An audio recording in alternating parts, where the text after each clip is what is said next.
여러분, 계속 말씀드리듯이 모든 인간은 자신의 힘과 지혜, 능력과 방법으로는 해결할 수 없는 한계 상황, 철학적으로는 한계 상황이라 그러고 심리학적으로는 고정 마인드셋이라고 이야기하고 영적으로는 깨지지 않는 견고한 진이라는 것을 모두가 가지고 있습니다. 그리고 이렇게 내 힘과 지혜, 능력과 방법으로 해결할 수 없는 한계 상황과 고정 마인드셋, 그리고 견고한 진을 파쇄하기 위해 가장 필요로 하는 첫 번째 것은 당연히 믿음입니다. 마태복음 19장 26절, 예수께서 그들을 보시며 이르시되 사람으로는 할 수 없으나 하나님으로서는 다 하실 수 있느니라. 내 힘과 지혜, 능력과 방법으로는 가능하지 않지만 하나님으로서는, 하나님께서는 다 하실 수 있느니라 라고 증거하고 있고, 마가복음 9장 23절 예수께서 이르시되 할 수 있거든이 무슨 말이냐? 믿는 자에게는 능치 못할 일이 없느니라. 믿음만 있으면 내 한계 상황과 고정 마인드셋, 견고한 진들을 뛰어넘고 돌파할 수 있다라는 것입니다. 근데 문제는 대부분의 성도들이 가지고 있는 믿음이 이 한계를 돌파하는 수준의 믿음이 아닌 그냥 일상을 살아가야 하는 정도의 믿음만을 가지고 살아간다는 거죠. 한계를 돌파하는 믿음은 조금 특별한 믿음, 조금 다른 믿음이어야 되는데 성도들이 가지고 사는 대부분의 믿음은 한계를 돌파할 만한 큰 믿음이 아니라 일상생활하기에 부족함이 없을 그 정도 수준의 믿음만을 가지고 살아가니까 내 일생의 한계 상황, 고정 마인드셋, 견고한 진들이 돌파되지 않는다라는 것이죠. 여러분, 쉽게 믿음의 종류를 제가 설교를 많이 하잖아요. 믿음의 종류는 크게 5가지로 나뉩니다. 첫 번째, 은혜로서의 믿음과 은사로서의 믿음이 있지요. 두 번째, 큰 믿음이 있고 작은 믿음이 있죠. 세 번째, 산 믿음이 있고 죽은 믿음이 있죠. 네 번째, 강한 믿음이 있고 약한 믿음이 있죠. 다섯 번째, 영원한 믿음이 있는가 하면 일시적인 믿음을 가지고 있다는 거죠. 그러니까 이 자리에 있는 사람들 가운데 믿음이 없는 사람들은 없어요.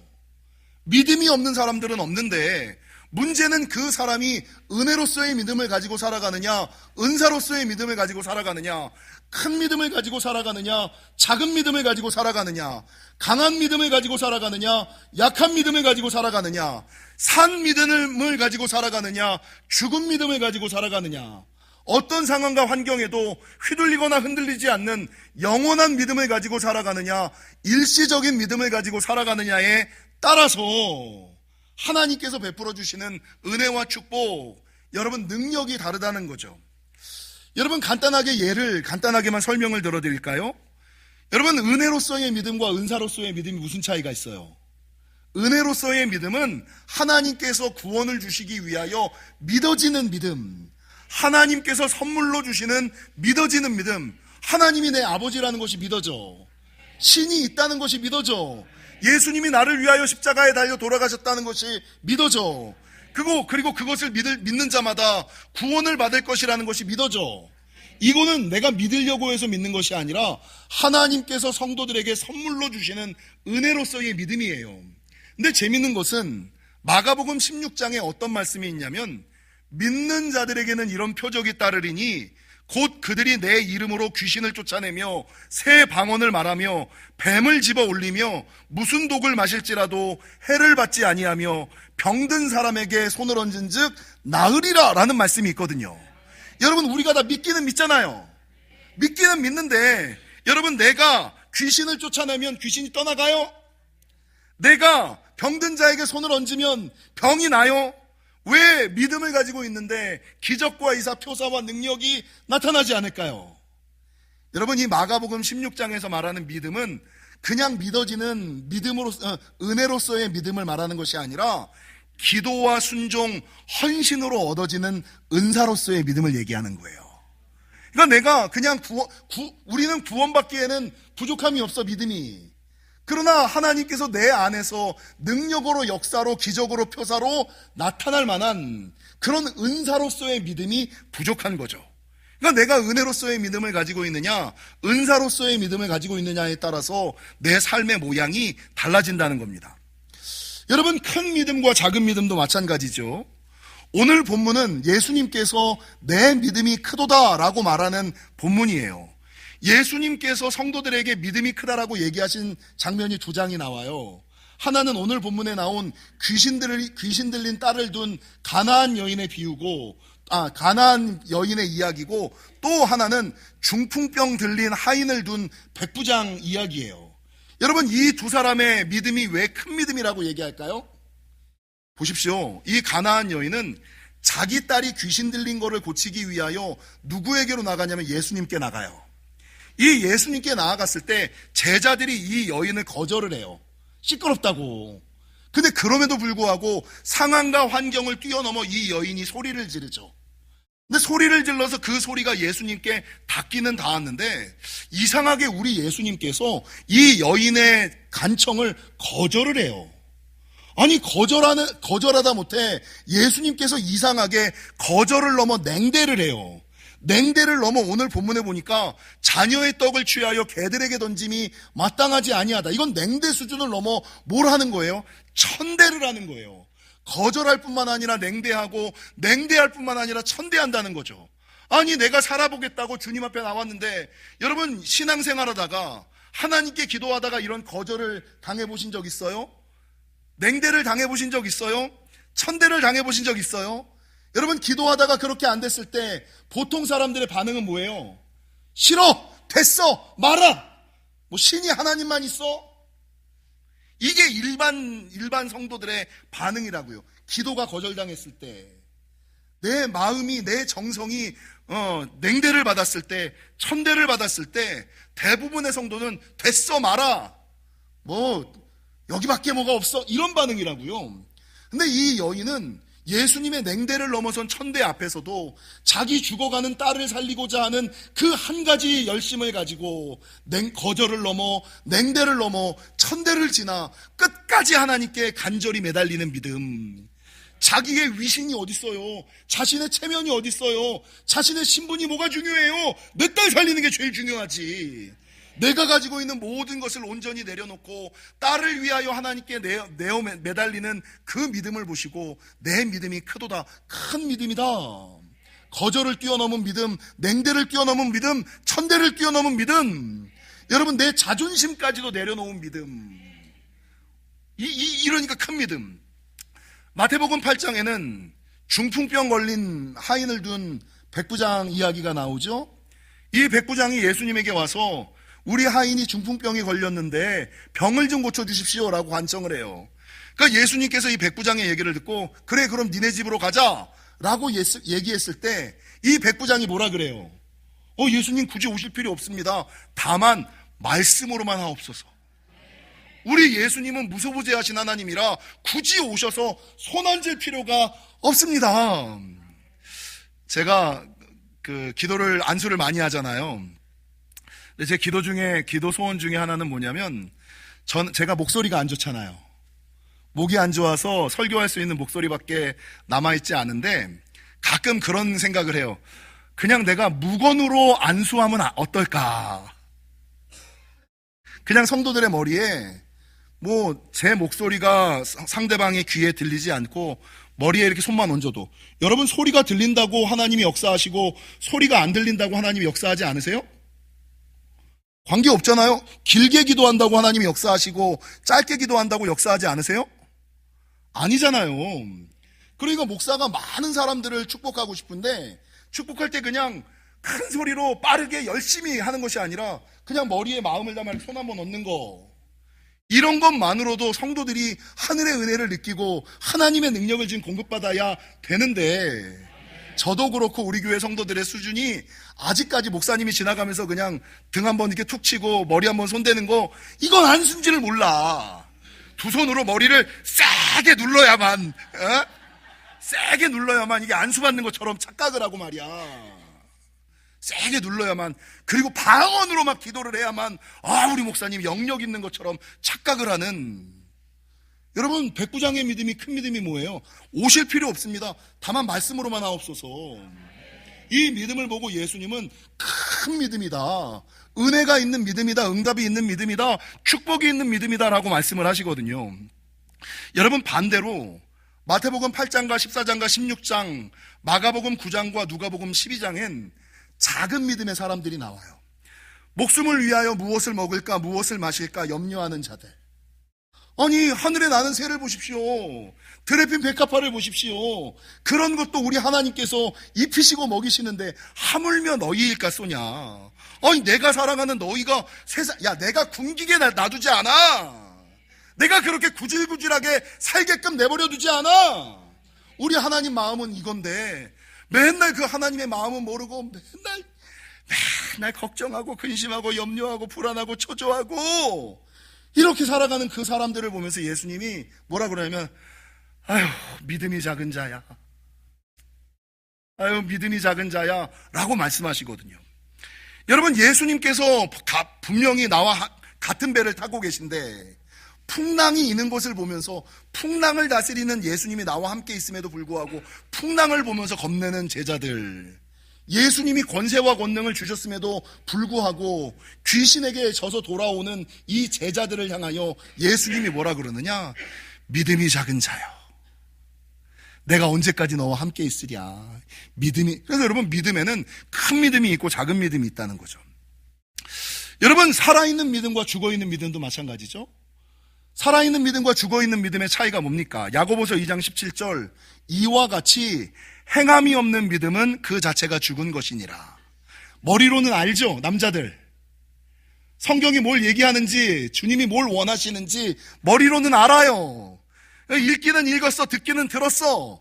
근데 읽기는 읽고 듣기는 들고 알기는 아는데 내가 들은 말씀이, 내가 아는 말씀이, 내가 읽은 말씀이 순종으로 행함으로 연결이 되지 않아. 머리로만 아는 거야. 기도하라 그랬으면 기도하고 순종하라 그랬으면 순종해야지 됐는데 머리로는 알지, 마음으로는 알지. 근데 알면 뭐하나? 아는 게 행함으로, 아는 게 순종으로 연결되지 않은 믿음. 그러니까 성경에서 예수님이 뭐라 그러냐? 야, 그 믿음은 죽어있는 믿음이야. 능력이 나타날 수가 없어. 은혜가 나타날 수가 없어. 축복이 일어날 수가 없어. 그래서 여러분, 그 사람이 산 믿음을 가졌느냐, 죽어있는 믿음을 가졌느냐에 따라서 달라진다는 거죠. 로마서 14장과 15장에는 강한 믿음과 약한 믿음도 나오죠. 어떤 게 강한 믿음이고 어떤 게 약한 믿음이에요? 사도 바울은 제사 음식의 예를 들어서 이렇게 얘기를 해요. 여러분, 예전에 그런 사람들 많아. 제사 음식을 보면 부정타, 괜히 제사 음식 먹고 장례식장 가서 육개장 먹으면 귀신 올마 이러는 사람이 있는가 하면, 아니, 제사 음식이 맛있겠네, 육개장 한 그릇 더 주세요. 여러분, 이게 무슨 차이예요? 신앙생활하다 보면 자기의 영이 깨끗하다는 이유로 무당집을 지나가지 못해. 절을 구경하지 못해. 무덤 사이를 지나가지 못해. 맨날 삥 돌아가 도망다녀. 약한 믿음이죠. 그런 것들에게 영향을 받는. 그래서 여러분, 제사 음식을 먹어도 감사함으로 받으면 버릴 것이 없나니. 기도하고 먹는데, 여러분, 선교를 가도 꼭 복음 전달된 땅을 가요. 아니, 내가 강한 용사 마하나임인데 무슬림의 땅을 가든 공산주의 땅을 가든 그 땅에 있는 귀신들이 나 때문에 도망가는 거지, 내가 그 땅에 있는 귀신들에게 잠식을 당해? 그건 내 믿음이 약한 거죠. 그러니까 맨날 무서워가지고 선교 한번 가지 못하는 사람들 있어요. 그 사람이 강한 믿음을 가졌느냐, 약한 믿음을 가졌느냐에 따라서 이게 달라지는 거예요. 여러분, 기도하고 드십시오. 육개장이 얼마나 맛있는데요. 소고기 묵국이 얼마나 맛있는데요. 마지막에 성경에 나오는 것은 영원한 믿음과 일시적인 믿음이 나오죠. 여러분, 영원한 믿음의 가장 대표적인 사람은 구약 성경에 나오는 욥이라고 이야기할 수 있죠. 욥은 사단이 인간에게 할 수 있는 모든 시험과 유혹을 다 하죠. 건강을 뺏고 재산을 뺏고 자녀를 뺏고 부인을 뺏고 수많은 사람들의 인정과 존경과 명예와 부귀를 이 욥에게서 뺏어버리죠. 근데 인간이 당할 수 있는 모든 시험을 욥이 다 당했음에도 불구하고 성경에 보니까 이 욥은 그 상황 가운데서도 하나님을 의심하거나 원망하지 않아요. 건강을 잃어버렸는데, 재산을 잃어버렸는데, 자녀를 잃어버렸는데, 내 인정과 인생을 잃어버렸는데, 그 상황 가운데서도 한 번도 하나님을 의심하거나 원망하지 않고 입술을 지켜요. 하나님을 신뢰하죠. 그래서 그가 어떤 은혜와 축복을 받았어요? 여러분, 반대로 디모데전서 1장에 어떤 표현이 있냐면 믿음에서 파선한 자들이라는 표현이 있어요. 믿음에서 파선한 자가 누구예요? 알렉산더, 후메네오와 알렉산더, 대마 같은 사람. 이 대마 같은 사람은 어떤 사람이에요? 옛날에 세상에서 좀 놀았던 사람인 것 같아. 근데 옛날에 세상에서 놀다가 교회 안에 오니까 너무 좋아. 그러면 여러분, 교회 안에서 믿음으로 살아가야지 되는데, 살다 보니까 옛날에 세상에서 놀 때 치던 당구, 피던 담배, 먹던 술, 그리고 신경질 날 때마다 마음껏 내뱉는 욕설, 이것들이 하고 싶은 거야. 내가 예수 믿는다고 만나고 싶은 친구들도 마음대로 못 만나고, 이 올라오는 감정도 마음껏 발산하지 못하고, 술도 못 먹고 담배도 못 피고, 내가 그러고 살아야지 돼. 그래서 믿음을 버리고 돌아가는 사람, 대마. 여러분, 후메네오와 알렉산더는 어떤 사람이었어요? 그는 바울 곁에 사람이었어요. 초대교회를 세우던 사람이었다고요. 근데 이 초대교회를 세우다가 어떤 이유였는지 모르지만, 여러분, 교회를 핍박하는 자로 변질돼 버린 거예요. 사도 바울을 박해하는 자로 바뀌어버린 거예요. 사도 바울이 대적자로 돼요. 성경은 그가 예전에 믿음을 갖기는 가졌는데, 이런 사람들은 믿음에서 파선한 자들이다. 그래서 여러분, 우리가 가지고 있는 믿음은 은혜로서의 믿음이냐, 은사로서의 믿음이냐, 큰 믿음이냐, 작은 믿음이냐, 살아있는 믿음이냐, 죽어있는 믿음이냐, 강한 믿음이냐, 약한 믿음이냐, 영원한 믿음이냐, 일시적인 믿음이냐.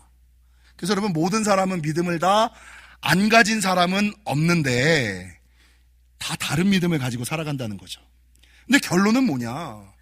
여러분, 2026년 우리가 그렇게 꿈꾸는, 평생 그렇게 해도 해결되지 않았던 내 인생의 문제, 내 인생의 큰 문제, 내 힘과 지혜, 능력과 방법으로 해결되지 않는 문제는, 여러분, 은혜로서의 믿음, 작은 믿음, 죽은 믿음, 약한 믿음, 일시적인 믿음으로는 해결되지 않고, 큰 믿음, 강한 믿음, 살아있는 믿음, 영원한 믿음, 은사로서의 믿음이 있어야만 이게 해결되는 거예요. 이게 뛰어넘을 수가 있고, 이게 돌파가 된다라는 것이죠. 여러분, 성경에서 인간의 한계를 뛰어넘은 사람들이 너무나 많은데, 그 중에 가장 대표적인 사람은 앞서 말씀드렸던 욥과 아브라함이라고 얘기할 수 있죠. 여러분, 이 욥은 건강을 잃었어요. 기와 짱으로 자기 몸을 벅벅벅벅 긁어야지 돼. 얼마나 근지럽고 얼마나 아팠겠습니까? 건강을 잃었을 뿐만 아니라 자식을 잃었어요. 소유를 잃었어요. 가정을 잃었어요. 내가 이루었던 모든 부와 명예와 권력과 인정을 잃어버렸어요. 여러분, 그가 처해져 있는 상황이 얼마나 힘들었냐면, 욥기 1장 20절 이하 22절에 보면 욥이 일어나 겉옷을 찢고 머리털을 밀고 땅에 엎드렸다 그랬어요. 여러분, 옷을 팍팍 찢어버리고 싶어. 너무 간지럽고 너무 힘들어서 우라통이 치밀어가지고, 이 아무리 때려도 이 우라가 풀리지 않는 거야. 그러니까 겉옷을 그냥 퍽퍽 찢어버리고 머리카락을 그냥 쫙쫙 밀어버리고, 그런 상황인데, 이 욥이, 여러분, 욥기 1장 20절 하반절에 겉옷을 찢고 머리털을 밀고 땅에 엎드려서 뭐 했다 그래요? 예배했다 그래요. 그 상황 속에서도, 그 지경이 됐는데도 이 욥이 뭘 해요? 엎드려 하나님께 예배하는 신앙인 거예요. 예배의 자리를 지키는 신앙인 거예요. 그러면서 그 유명한 내가 모태에서 알몸으로 나왔사온즉 또한 알몸이 그리로 돌아가올지라 주신 이도 여호와시오 거두신 이도 여호와시니 여호와의 이름이 찬송을 받으실지니이다. 하나님을 거기서 찬송하고 있네. 그러면서 이 모든 일에 욥이 범죄하지 아니하고 하나님 의심하지 아니하고 하나님 불신하지 아니하고 입술을 지키며 하나님을 향하여 원망하지 않았다라고 성경은 증거해요. 여러분, 아브라함도 마찬가지죠. 아브라함 일생의 소원은 자녀를 갖는 거였어요. 근데 100세에 겨우 아들 하나 얻었는데, 그리고 그 아들이 가장 이쁠 때, 이제 나이가 효도받을 수 있는 그 나이가 될 때 우리 하나님 나타나셔서 그 아들을 나에게 번제로 바쳐. 무슨? 줬다 뺏는 게 어딨어? 처음부터 주질 말지. 우리 하나님 그런 하나님이세요. 처음부터 주지를 말지. 여러분, 보통의 사람들이 이렇게 반응할 것 같지 않아요? 근데 그럼에도 불구하고 이 아브라함은 자기가 가지고 있었던 것 중에 가장 귀하고 값진 100세에 얻은 그 아들을 달라는 이 하나님의 음성을 들으면서, 우리 하나님 그런 하나님 아닌데, 내가 아는 하나님 그런 하나님 아닌데. 여러분, 마음으로 어떤 생각, 5만 가지 생각이 들지 않았겠어요? 내가 정말 잘 믿고 있었던 걸까? 내가 정말 바르게 다니고는 있었던 건가? 내가 지금 잘못 다니고 잘못 믿는 것은 아니었을까? 이런 생각 안 들었겠어요? 그러나 이 아브라함은 그럼에도 불구하고, 아니야, 내가 믿는 하나님은 그런 하나님 아니야. 우리 하나님은 선하신 하나님이야. 우리 하나님은 신실하신 하나님이야. 우리 하나님은 내가 생각한 것보다 내가 모르는 더 큰 계획을 이루시는 하나님이야 라고 생각하고, 여러분, 묵묵히 모리아산에 가서 자기의 아들을 번제로 드리잖아요. 그럴 때 하나님이 어떤 은혜와 축복을 주십니까? 아브라함이 이 신앙의 한계를 돌파했을 때, 자녀라는 한계를 돌파했을 때, 욥이 이 신앙의 한계를 돌파했을 때, 하나님께서는 아브라함을 복의 근원으로 삼아주시고 이 욥에게는 갑절의 복을 주시는 놀라운 역사가 있었다라고 성경은 증거하고 있는 거예요. 사랑하는 성도 여러분, 제가 신앙생활을 해보니까 하나님께서 마지막 복을 주실 때는 한 번씩 달아보시더라고요. 얘한테 돈을 줘도 되는지, 건강을 줘도 되는지, 자녀의 형통과 가정의 형통을 줘도 되는지, 줘도 될지 안 될지를 맨 마지막에 한번 달아보시는 거예요. 근데 거의 대부분의 성도들이 하나님의 약속을 내 인생 가운데 성취하지 못하고 누리지 못하며 살아가는 이유는 맨 마지막에 하나님이 달아보시는 그 마지막 시험을 통과하지 못했기 때문이에요. 거의 다 이겁니다. 여러분, 19세기 미국에 스패포드라는 사람이 있습니다. 제가 되게 좋아하는 예화 중에 하나인데요. 19세기 미국에 스패포드라는 사람이 있었는데, 이 사람은 복음 전도자 무디 목사님의 친구였어요. 이 무디 목사님이 섬기는 교회에서 재정 담당을 했어요. 재정 담당 한 가지 일을 하는 것도 힘든데 교회 학교 교사를 했어요.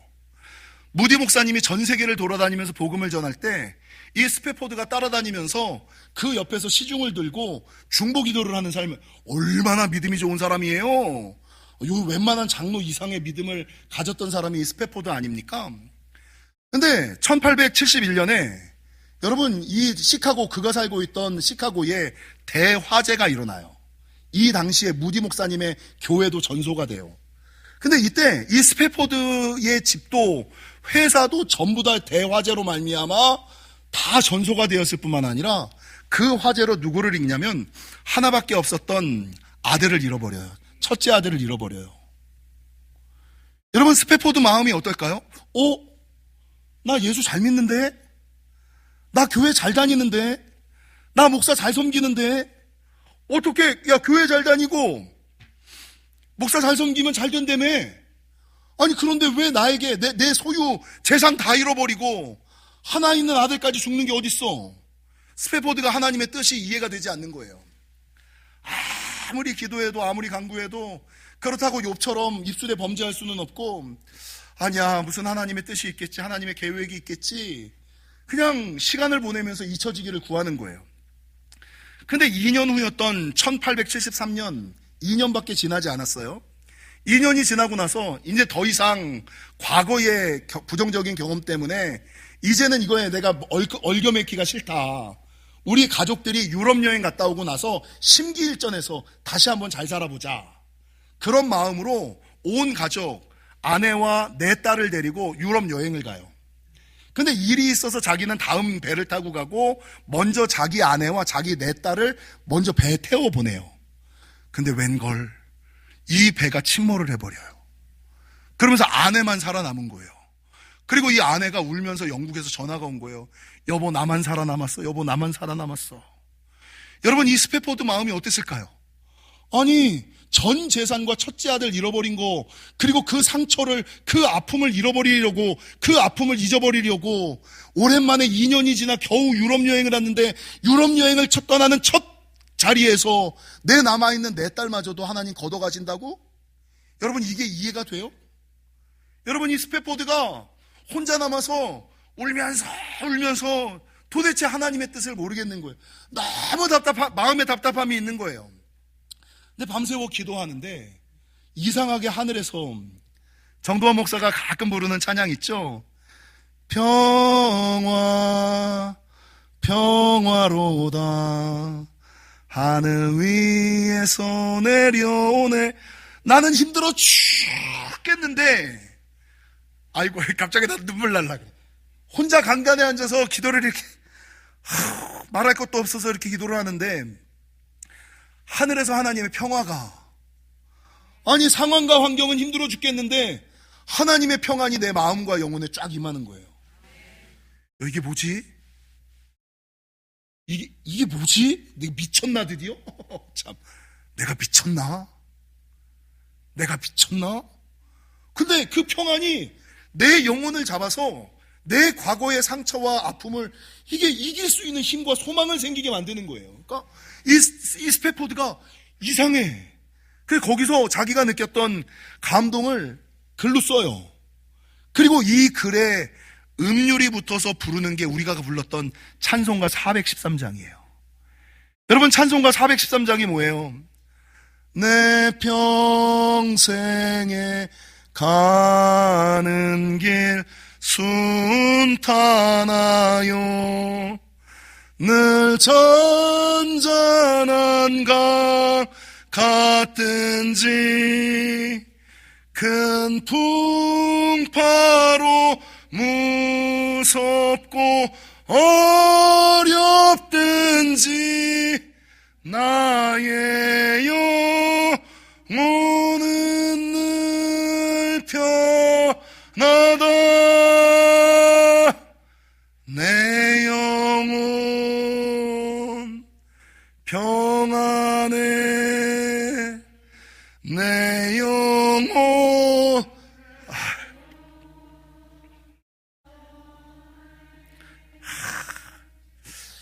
이런 걸 경험하셔야 되는데, 여러분, 이 스패포드의 결심과 결단이 이 찬송가 2절에 나와 있어요. 이 찬송가 2절은 부르면 부를수록 그때의 스패포드의 그 심정이 막 오버랩이 되고 마음이 심어지는데, 2절은 이렇게 얘기하죠. 저 마귀는 우리를 삼키려고 입 벌리고 달려와도, 저 마귀는 우리를 삼키려고 입 벌리고 달려와도 주 예수는 우리의 대장되니 끝내 싸워서 이기리라. 이게 스패포드의 결심과 결단 아니겠습니까? 그래서 이 경험 이후에 스패포드가 남아있는 자기의 아내와 함께 모든 것을 다 정리하고 이스라엘 예루살렘에 들어가서 가난한 자들과 고아들과 어린아이들을 위한 병원과 학교를 짓는 사역을 하면서 일평생 살았어요. 하나님의 사람으로 일평생 살았다라는 것이 19세기 기독교 역사에 남아있습니다. 실화입니다. 사랑하는 성도 여러분, 성경을 읽다 보면 성경이 말하는 부정할 수 없는 진리 가르침 하나가 있죠. 그게 뭔지 아세요?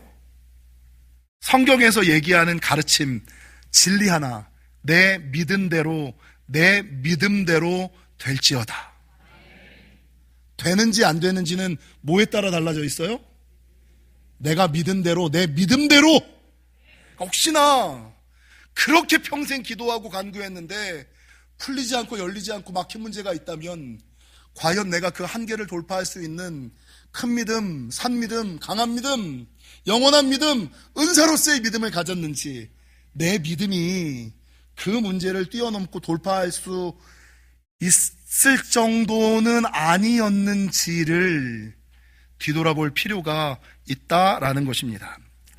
그래서 19세기 위대한 영국의 복음설교자 찰스 스펄전 목사님은 이런 말씀을 하셨어요. 가능한 대로 큰 믿음을 가지십시오. 가능한 대로 강한 믿음을 가지십시오. 가능한 대로 살아있는 믿음을 가지십시오.